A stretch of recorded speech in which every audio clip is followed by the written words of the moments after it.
Quand il s'agit de parler fiscalité quand tu es un investisseur crypto, on va pas se le cacher, c'est un gros bordel. Et là, je sais pas si tu as suivi un petit peu l'actualité, mais on est passé à deux doigts de la cata. Parce que les génies qui sont au gouvernement, ils ont voulu augmenter la flat tax de 30 à 33 voire plus pour certains revenus très élevés. Et comme si ça suffisait pas qu'on nous essore déjà comme des vieilles serpillières dégueulasses, tu vois, les mecs ils sont arrivés avec un nouveau projet de loi sur l'évasion fiscale. Nadine Mouk, Nadine Babek. Donc aujourd'hui, on va faire un petit point ensemble sur la fiscalité qui entoure la crypto, les investisseurs en crypto. Et je vais te donner mon plan global pour continuer d'investir sereinement en crypto, mais surtout comment je vais faire pour limiter l'impact global de ces impôts.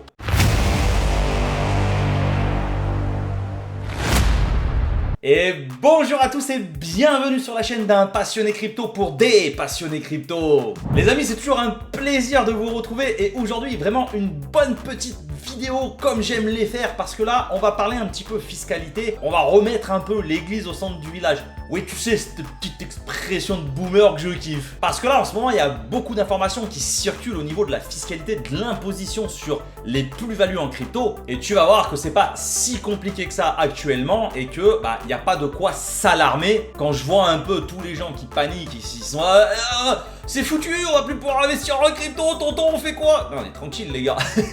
Moi ça me fait délirer parce que bon, déjà la plupart des gens ils n'ont pas investi grand chose en crypto mais ils paniquent de se faire imposer. Ouais mais les gars, c'est pas en déclarant 1000 balles de crypto que ça va te changer le cours de ta vie.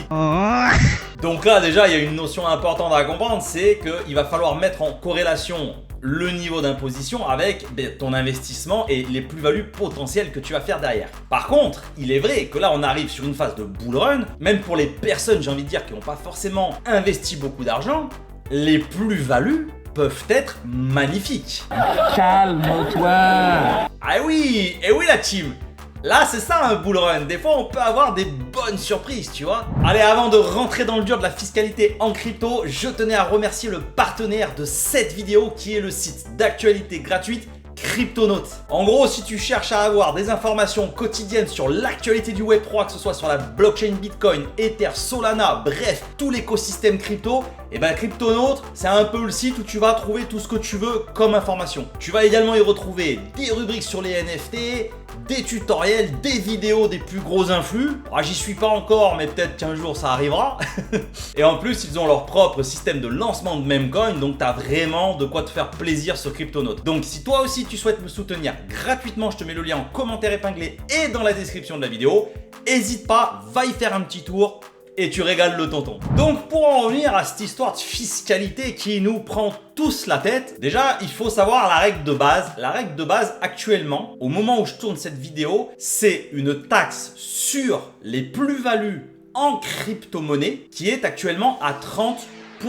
En gros, je te la fais simple, tu investis 1000 €, tu fais 1000 € de plus-value, tu dois payer 300 balles de taxe. Voilà, ça c'est la base. Donc là, je vais quand même te refaire un petit check-up global de ce qu'on fait en crypto et ce qui est actuellement taxé et pas taxé. Alors, je vais commencer par te parler de la fiscalité sur les airdrops. Si tu es en crypto depuis un petit moment, il y a de très fortes chances que tu aies déjà reçu un airdrop.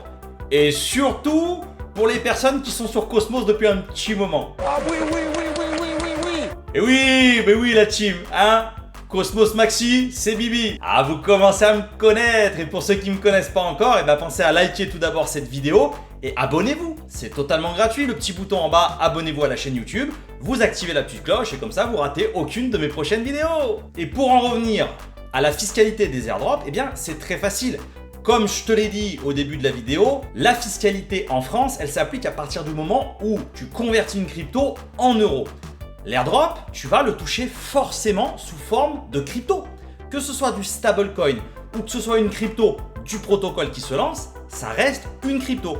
Donc, ça n'enclenche pas une déclaration fiscale à faire tant que tu restes en crypto. Et je continue avec le staking, c'est le même délire.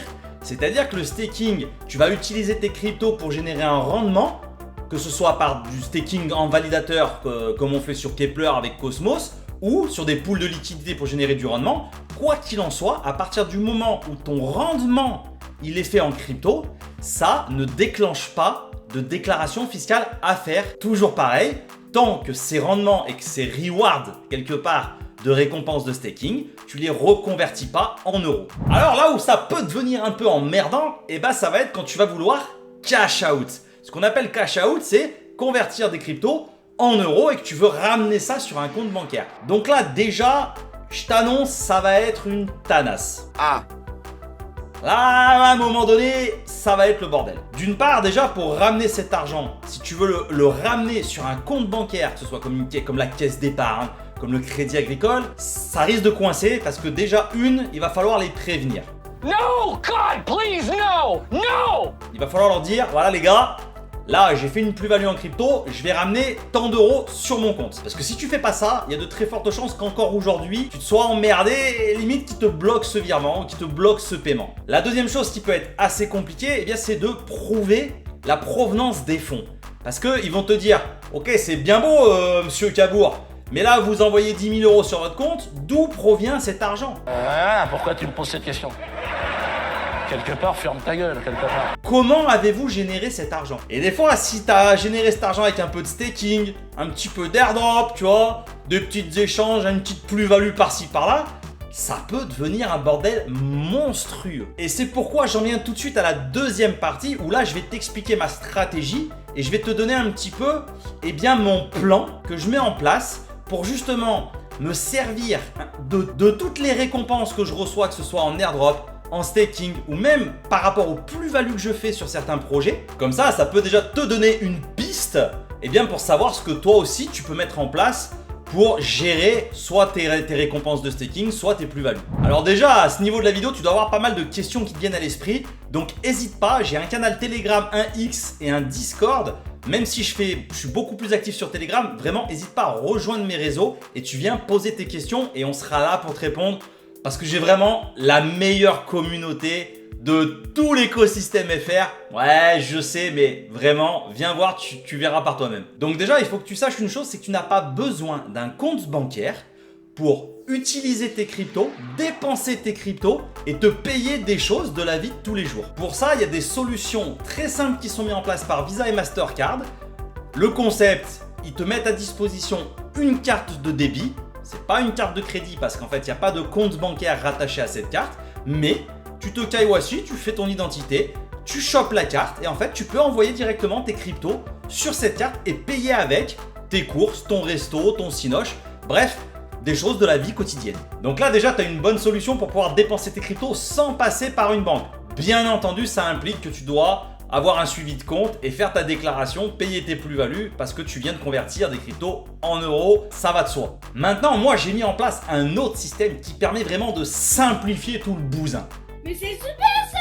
Pourquoi tu me l'as pas dit plus tôt? Et là, je sais que tu vas kiffer. La base de ce système, ça va être d'utiliser la plateforme Realty. Oui, je t'en parle sans arrêt de cette plateforme. Je t'ai d'ailleurs fait plusieurs vidéos dédiées à cette plateforme de tokenisation immobilière, le RWA. C'est vraiment les leaders dans leur domaine. Et c'est une plateforme, ça fait plus de 5 ans que ça tourne. Le concept, il est incroyable. Il faut savoir que sur Realty, tu peux acheter des biens immobiliers au States et un petit peu partout dans le monde. Ça se développe vraiment très très vite. Mais l'avantage, c'est que tu achètes ces tokens, c'est de la tokenisation immo, avec des cryptos. Ce qui fait que tu utilises tes cryptos pour acheter des tokens, donc tu restes dans l'écosystème crypto, donc tu ne génères pas d'imposition sur cet achat. Et le kiff, et c'est là où toute ma stratégie elle est mise en place, c'est que ces revenus locatifs, tu vas les toucher en USDC, encore en crypto. Tu vois un petit peu où je veux t'emmener. Donc tes USDC, tes revenus locatifs que tu vas toucher tous les lundis, parce que c'est payé à la semaine, eh bien tu vas les toucher en USDC sur ton wallet décentralisé. Et là, ça commence à devenir un kiff. Parce que finalement, toutes tes plus-values, tes gestions, tes airdrops, tes rendements de staking, etc., tu vas acheter, enfin moi personnellement, je vais acheter des tokens Realty avec, et ces tokens me donnent un loyer. Et en fait, eh bien, pour déclarer derrière, pour prouver quelque part la provenance de mes fonds, c'est beaucoup plus facile à expliquer que j'ai tant de propriétés sur Realty, surtout que t'es KYC donc il n'y a aucun souci, et que ces propriétés me génèrent tant de revenus à l'année.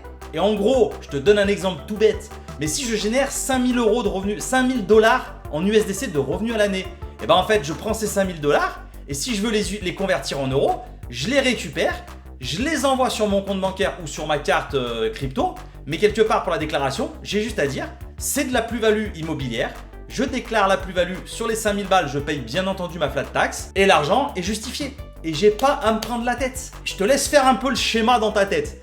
Est-ce que tu te vois aller devant ton banquier ou devant les impôts, leur dire alors, l'argent provient d'une partie de cette pool de liquidité, Sur mon staker Osmosis, sur mon validateur Kepler. remarque, ça serait marrant à faire une fois pour voir la gueule du mec en face quand même. Ah, il est con, il est merveilleux. Ah. Donc vraiment, Realty, c'est une excellente plateforme, tu vois, pour simplifier un petit peu l'utilisation qu'on peut en faire de nos cryptos.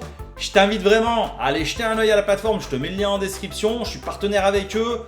N'hésite pas à t'inscrire également, puisque derrière, c'est gratuit et ça te permet un petit peu de comprendre comment fonctionne aussi cette plateforme. Si tu as des questions, je te rappelle, tu viens sur mon canal Telegram, je te réponds. Moi, je connais vraiment par cœur cette plateforme. J'utilise le RMM, j'utilise la DeFi parce qu'ils ont vraiment un écosystème qui est grandissant. Enfin bref, tu le vois, c'est un délire et je kiffe. Alors, en plus de Realty, je suis en train de mettre en place un autre système sur la finance décentralisée pour justement récupérer mes plus-values, continuer à faire travailler cet argent, utiliser l'argent de mes airdrops, bref, tout ce que je t'expliquais auparavant, en passant également par la DeFi. Comme ça, je diversifie un peu sur Realty et un peu sur la DeFi. Je t'en parlerai dans une prochaine vidéo parce que là, la vidéo, elle va durer 10 plombes sinon. Et là, je sais déjà que tu regardes comme ça du coin de l'œil la boîte de Doliprane parce que ça commence à cogiter un peu dans la tête. Voilà, je vais m'arrêter ici pour aujourd'hui. Je te rappelle que je ne suis en aucun cas un conseiller financier. Tu dois absolument faire tes propres recherches avant d'investir. Et tout ce dont je te parle sur ma chaîne YouTube ou mes réseaux, c'est uniquement ma propre vision, ma propre stratégie. En attendant, je vais te souhaiter une excellente journée et te dire à très bientôt pour une prochaine vidéo. Ciao ciao!